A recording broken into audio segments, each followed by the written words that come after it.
Good evening. I'm going to call to order the Planning Commission meeting of Monday, February 24th. I'd like to ask Commissioner Murphy to lead us in the pledge this evening.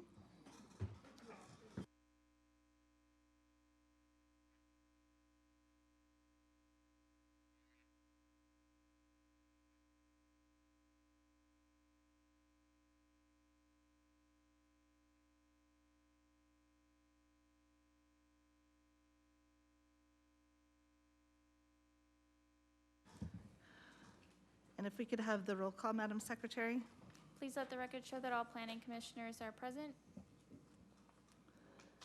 Okay, and then we'll move on to the approval from our minutes from February 10th.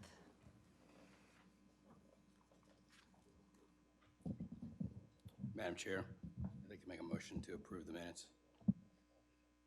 All right, if we can vote.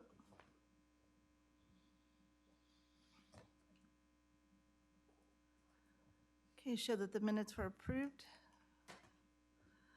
So we'll move on to public comments. So do we have any public comments for anything not on tonight's agenda? No, Chair Opal. All right, so we will move on to consent calendar. We do not have anything on the consent calendar for this evening. So we'll move on to public hearing.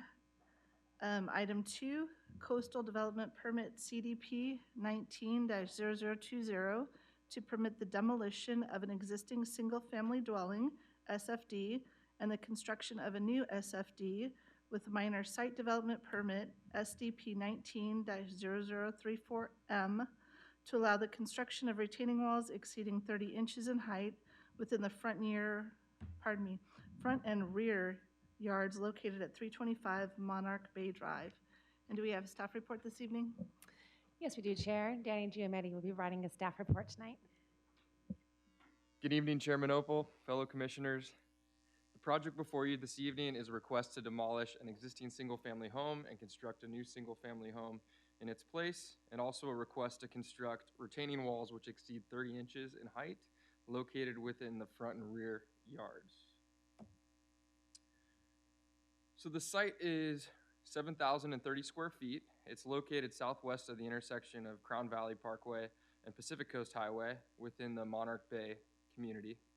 It's zoned as residential single family 4, and it's also located within the appeals jurisdiction of the city's coastal overlay district. The lot is bordered by Monarch Bay Drive along both the northern side and front yards.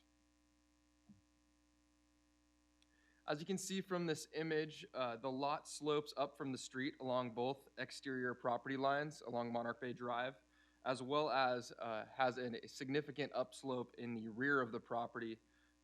See if you look in the image on the back there, you can see that where this topography is. Existing site improvements include a 2,703 square foot single family home. There's also an attached 800 square foot garage. There's retaining and site walls, hardscape, and landscaping on site. Except for the large deck located in the front of the single-family home, there is little to no private yard space due to that steep rear yard slope. As you can see in this image on the bottom right here, this is taken from on top of the slope with the home below it. So the original home was permitted and constructed under the County of Orange in the 1970s.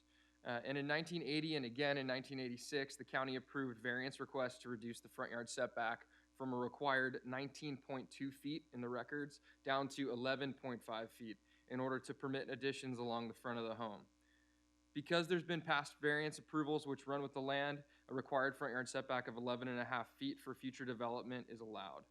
As you can see on this existing conditions page, this is indicating the 11'6" front yard setback. This is what it looks like at the front of the home with the property. Can't see the property line from here, but it is 11 feet or within that setback range.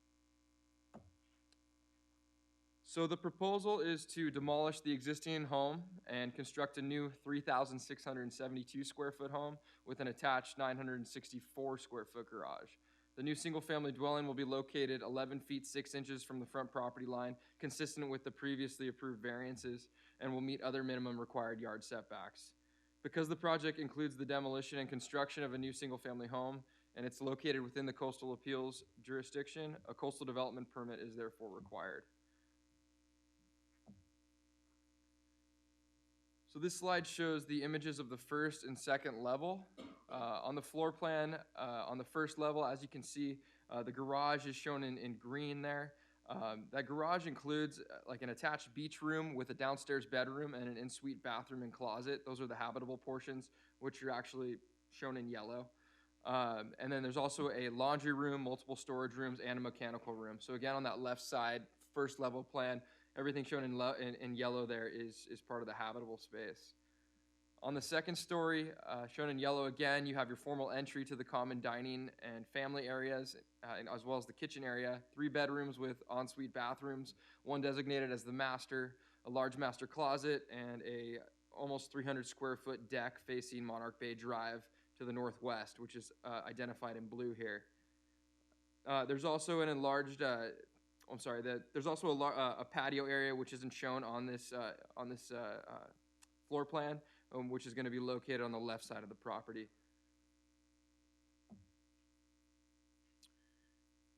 So these are the elevations. As you can see, it's a pretty flat roof. So the proposed home includes a less than 3/12 pitched roof, and it's designed at the maximum allowed height for that, which is 24 feet. And it's also, and the height is measured from the structure low point.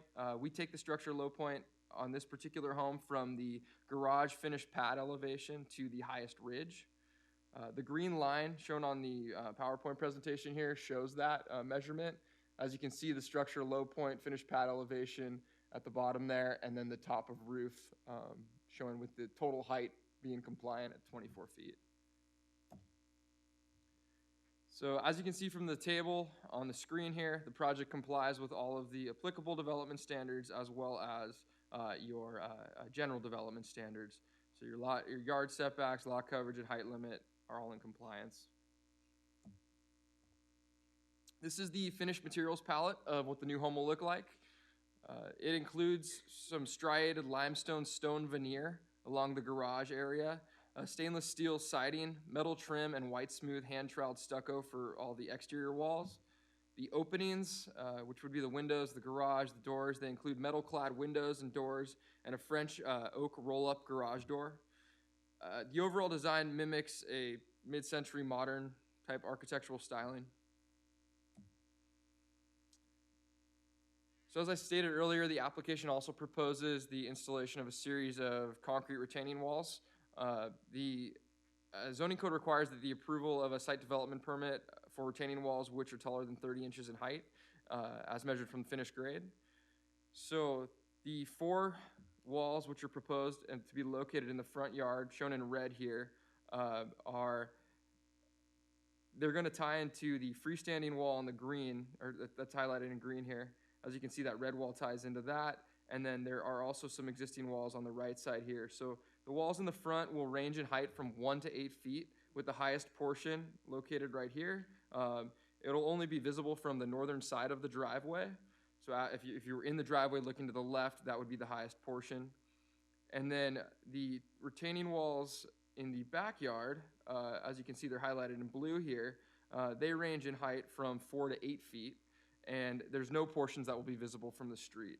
Those walls are necessary to create a larger backyard area, as well as provide a space for mechanical equipment, HVAC, that type of thing.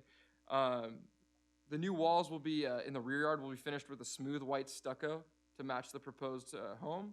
And then the walls in the front yard will be finished with that striated limestone veneer, and that will complement the finished materials of the home as well. All the exterior facing walls, which are the ones in the front, and then any portions that are visible on the side, are required to be included with landscape screening to soften the visual impacts as seen from the neighborhood and the street. And we have a condition that's in our report for it, or in the resolution. So with that, staff finds the proposed project is consistent with the basis of approval for a coastal development permit and a minor site development permit. Based on this staff analysis, we've determined that the project is consistent with the policies and provisions of the City of Dana Point General Plan, the zoning code, as well as the local coastal program. And the findings contained in the draft Planning Commission resolution supporting approval of the proposed entitlement request can be made. Therefore, staff recommends approval of CDP 19-0020 and minor site development permit 19-0034. subject to the conditions contained in the attached draft resolution. That's everything. I'm here to answer any questions as well as the architect. Thank you. All right, I'll open it up for commissioner questions at this time.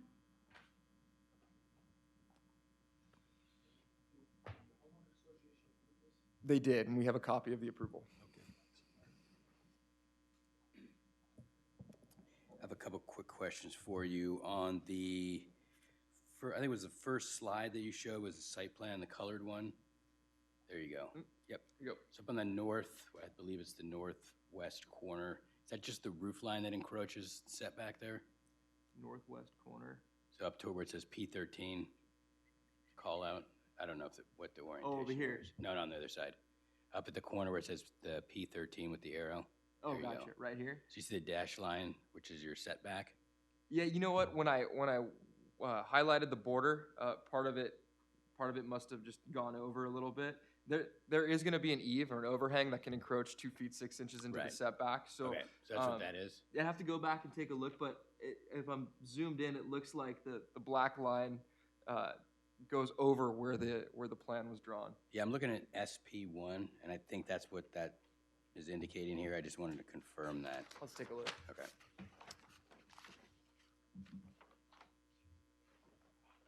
It looks like it's a 1 foot 8 inch encroachment or overhang into the setback. Yeah, that is an eave That's what- overhang. Okay, great. Correct. And And they then, can go up to 2.6. Right. The other was on the walls in the front yard, the new walls. Doing the math here, would it be fair to say that they don't really get above 4 feet from the finished floor? So it may be an 8-foot wall, but you don't see half that wall. If you look at that cross-section on page A6.2,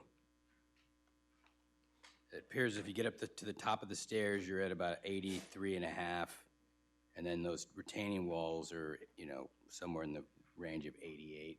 Yeah, and, So it's 4 to portions 5 will feet. and portions will be hidden behind Right, you the won't see it. stairway. Right. Yeah, the only exposed wall, as I said earlier, would be from the driveway if you're looking to the left. So you'd be looking north from the driveway, would be the tallest portion that's exposed and visible. But that would only be if you were standing or parked on the driveway.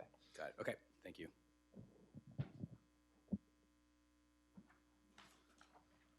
Hey, Danny. On that slide that you've got up right there, retaining walls, on the right side, that blue wall, that's in the rear, correct? Correct. And I thought I heard you say that the walls in the rear would be 8 feet, but just kind of visually, that appears to be significantly more than 8. Is that?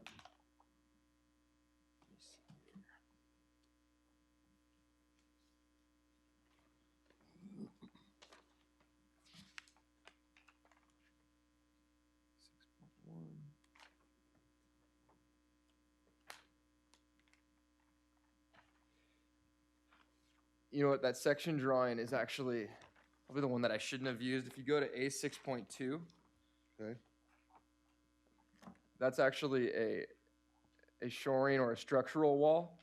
If you look on proposed section D, Okay. you can see the wall in the back with a slope that goes up towards the back there. I Right. believe that was the one that I should have included in that section. Okay. So they kind of have a basement wall there, retaining. Right, that Underneath- wouldn't be visible Right. And then they've got a little.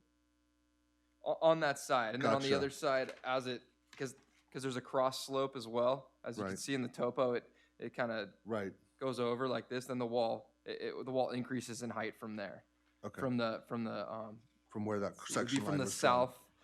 the southern side to the northern side. It gets taller. Okay, so section B then is just temp shoring. Yeah, because I'm something. comparing that to the next sheet, and that's a shoring wall as part that's included on the house. Okay, great, thank you. Commissioner Murphy, did you have any questions? All right, then I'll open it up for a public hearing. Is there a request to speak? No, Chair Opal. All right, then we will close the public hearing and bring it back for commissioner discussion. Anyone want to start? I reluctantly showed the garage door to my wife, and she wants to know where to get one just like it. So she's a huge fan. But I think it's well designed. It's a nice complement to the neighborhood. It's consistent and compliant with our zoning code. Seems designed well and appropriate for not only the neighborhood, but it addresses some existing challenging site conditions. And I'm in full support of this tonight and would be voting in favor of it.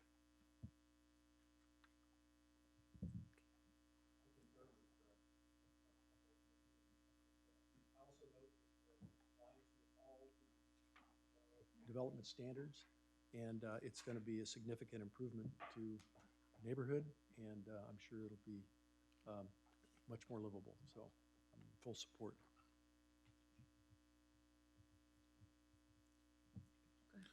I'm in support of the project. I agree with my fellow commissioners, and in fact, I'd be happy to make a motion if no one else has any comments they want to share. Okay. With that, I propose that we approve Coastal Development Permit CDP 19-0020 to permit the demolition of an existing single-family dwelling and the construction of a new SFD with minor site development permit SDP 19-0034M to allow the construction of retaining walls exceeding 30 inches in height within the front and rear yards located at 325 Monarch Bay Drive. Second that. Okay, if you could please vote.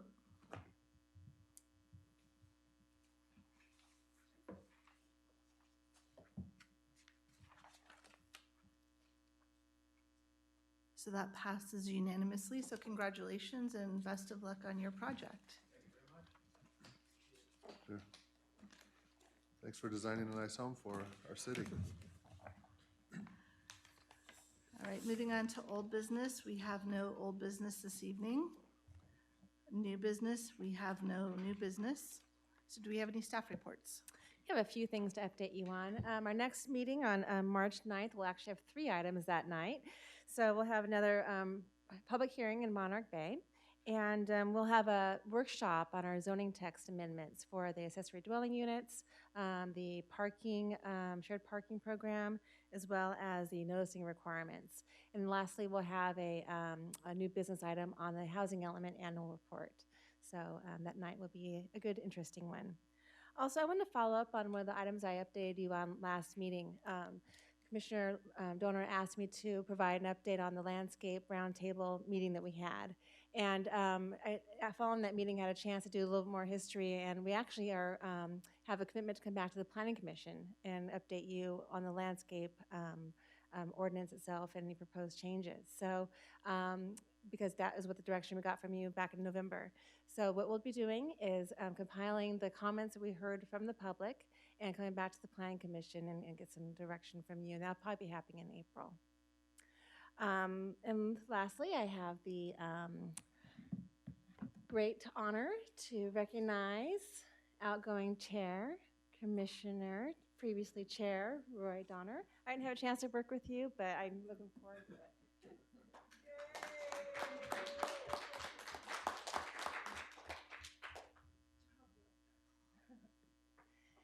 That's all I have for tonight. Thank you. All right, any commissioner comments this evening? I just have a question. Are we supposed to leave these here? Those are yours to do with what you please. Leave them, No, take them with you. take it, okay. Yes. So we're responsible now for them. Yes. Okay. Just want to make sure. If you want to leave them, I can refill them for you. It's no problem. Up to you guys. We're more likely to remember it here in your hands. You can leave yours. I'll take care of yours.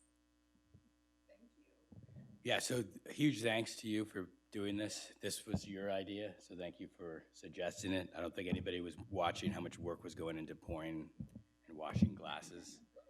And that many of us weren't drinking, so hopefully this lightens the load, but thank you very much for doing that, for your suggestion. Yes, thank you very much, Stacy. And quick question, Brenda, regarding the zone text amendment, so are we going to do that at 6 or are we going to start early? Because in the past, we've started early on those. We think we can accomplish the agenda by starting at 6 o'clock, since the other 2 items will be fairly brief.